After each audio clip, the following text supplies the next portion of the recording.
Mike Owens with Inside Fighting here, joined today by Cody Durden, who returns to action UFC 310, facing Joshua Van. Cody, always a pleasure, my man. How are things with you today? What's going on?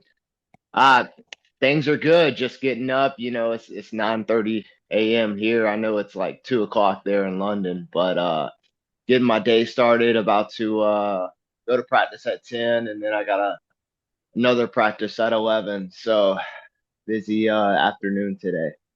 Well, you make your return to the T-Mobile Arena. The last time you fought in front of fans was the T-Mobile Arena. You've been at the Apex the last couple of fights. Are you happy to be moving back to fighting in front of fans?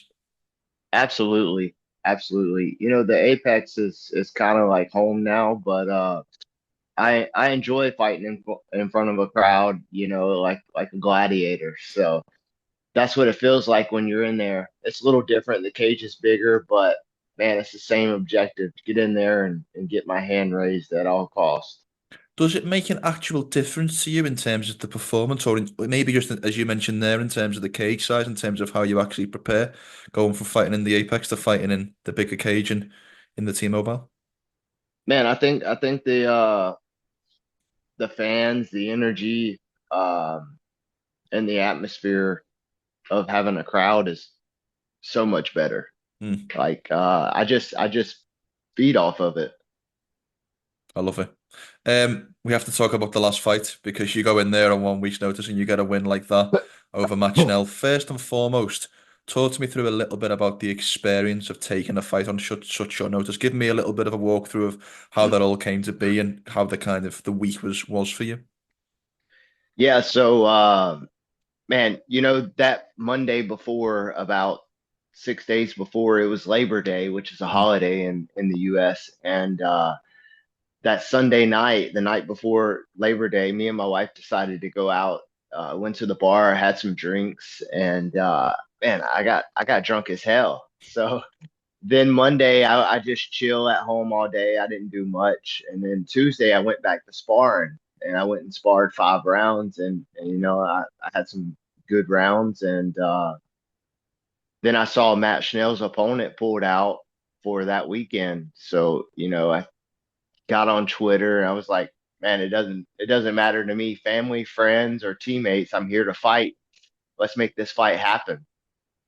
Which I wasn't, meaning like let's make it happen this weekend. I mm, was like, well, let's make it happen. mm. And so I got a call from my manager, and he was like, "Yo, did you say something on Twitter?" I was like, "Yeah." He was like, "Well, Mick's offering you the fight."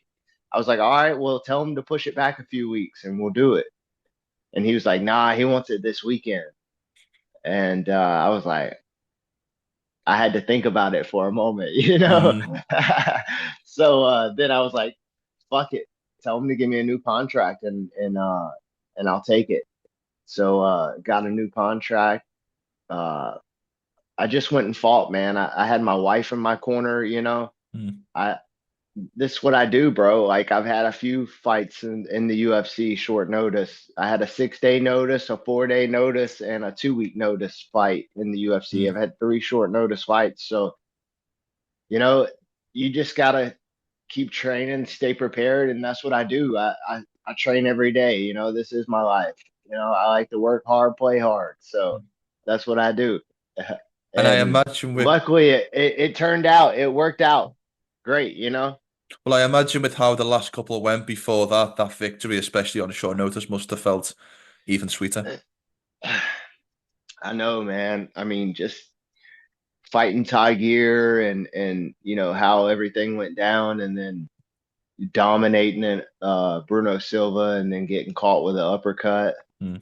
It just it left a bad taste in my mouth. It's like I'm a fighter, man. I show up, I fight, never miss weight, don't turn opponents down.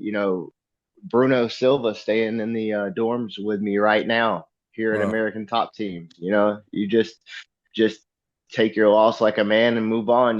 That's all you can do in this world. Well, talking about moving on, you move on to Joshua Van in just over 2 weeks' time. Give me your scouting report on your next opponent. What you think he does well, maybe areas that you're looking to exploit.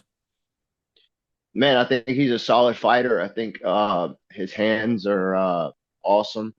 Great crisp boxing.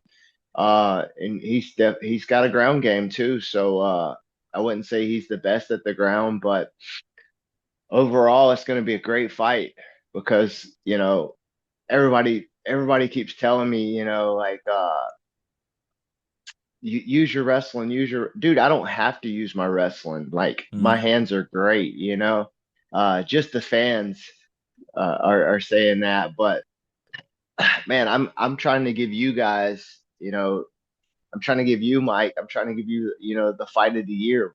mm. I'm going in there and we're gonna have a striking battle, and it's gonna be great. Like dude, I haven't even. Everybody calls me a wrestler. I haven't even shot my last three fights Mm. for a takedown. So, I make these guys turn into wrestlers because my hands are crisp.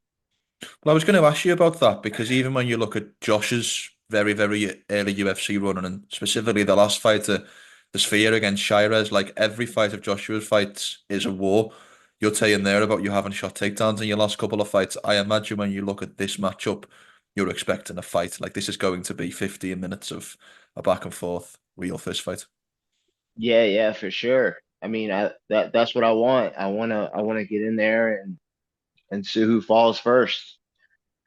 Is there anything you can take from his recent loss against Charles Johnson that you think you can apply to your game? I mean, yeah, there's some things I took from that fight. I've been doing a lot of tape study, and man, you saw how the fight went with me and Charles Johnson last year. Mm, I dominated him from bell to bell, and he's fought a bunch of strikers since then. So I mean, I don't know if his game's improved, but I do know that they ranked him in front of me in the rankings now, mm, which doesn't make any sense because I beat him head to head, mm. and they had Matt Schnell ranked number 11 or 9, something like that. And usually when you beat a guy, you take his Take ranking, his right? ranking. Yeah. And like, dude, I'm still at like number 14, so all that shit's bullshit. I'm not a big fan of the rankings. They fucking suck. And all I need to worry about is Joshua Van. All I need to worry about is beating him, you know?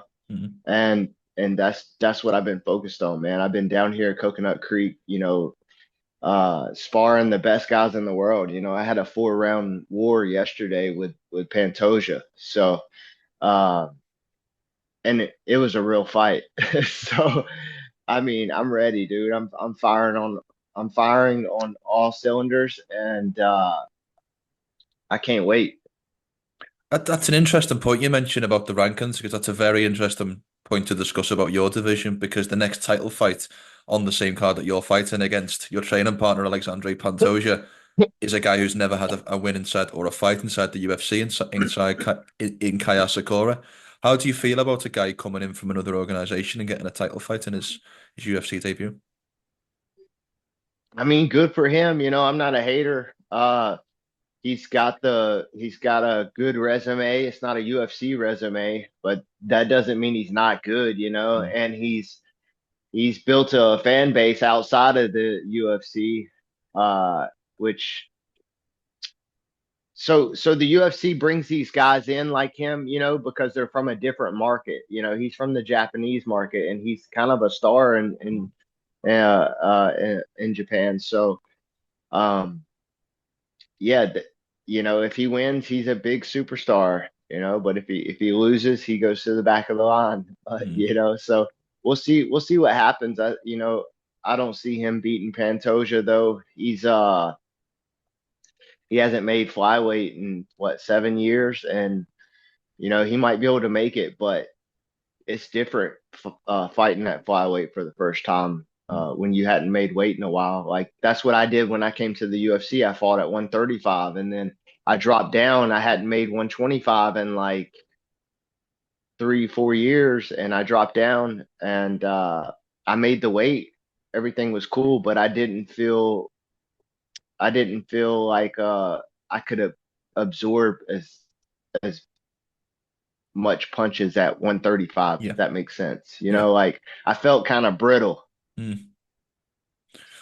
The quality of sparring in your gym is must be so high level. I mean, you've been able to get rounds in with the current champion of your division. I also saw a post on your Instagram. I think you got some rounds in with Mosvar Evloev. He'll also be on this card against Aljamain Sterling. Just the level of high level training partners that you must be getting in with, and also from a motivational perspective, to be able to train with a guy who has the thing that you want so much in terms of the UFC 125-pound title. That must be incredibly motivating when you're getting those rounds in. Yeah, yeah. I mean, I've been training with Pantoja and Kyoji and all the best guys in the world for years, man, Mm. and to see the evolution of how far I've came, you can see in my fights. Go back and watch my first few fights in the UFC, and then you see this jump, and Mm. you see how I leveled up. Um, and it's all due to the coaches and my training partners down here, and back home I have my coach Chad Schaefer. I have the Diego and Douglas Lima, the Lima brothers, and their gym, and my Mm. training partners back home. So you surround yourself with these high level guys. uh you start taking a little bit of knowledge here, a little bit of knowledge here, and that's how you level up, but it takes time. Tell us from your perspective as a guy who spends time in the training room with Alexandre Pantoja, what makes him a cut above the rest at 125 at the moment? Man, he's just good. He's freaking great everywhere. Mm. He's a stud. There's a reason why he's got three belts. Mm. Isn't it three belts already? Moreno, Royval, Moreno, and Royval, Usyk. yeah, correct. Yeah, three belts going for his fourth belt, man. He's ranked in the pound for pound list.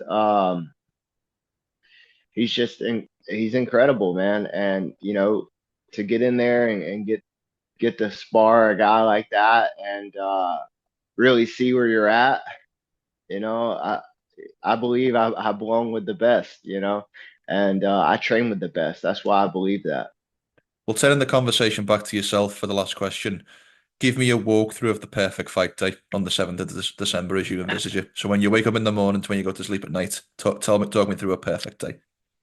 Man, I'm gonna wake up in the morning, eat a good breakfast, pray to God that me and my opponent stay safe no matter what, and I'm gonna get in there, hit him with some good shit, don't get hit, and leave with a pocket full of money. That's the I've perfect fight. I've heard that line before. I'm not sure where, but I've heard that line before off somebody. Nate Diaz. No, I'm joking. I'm joking. I know that line. I know that line. uh, yeah, man. So you're gonna see a good fight, not just a good fight, man. You're gonna see blood, and that's exactly what I want to see. These elbows, knees, everything. The 12-6. It's gonna be fireworks, man. And Joshua Van, you better come ready because I know I am. I love it. Well, Cody, always a pleasure catching up, my man. Thank you so much for your time. Have a great and safe Thank rest you, of camp and best of luck for the fight. thank you, man. See ya.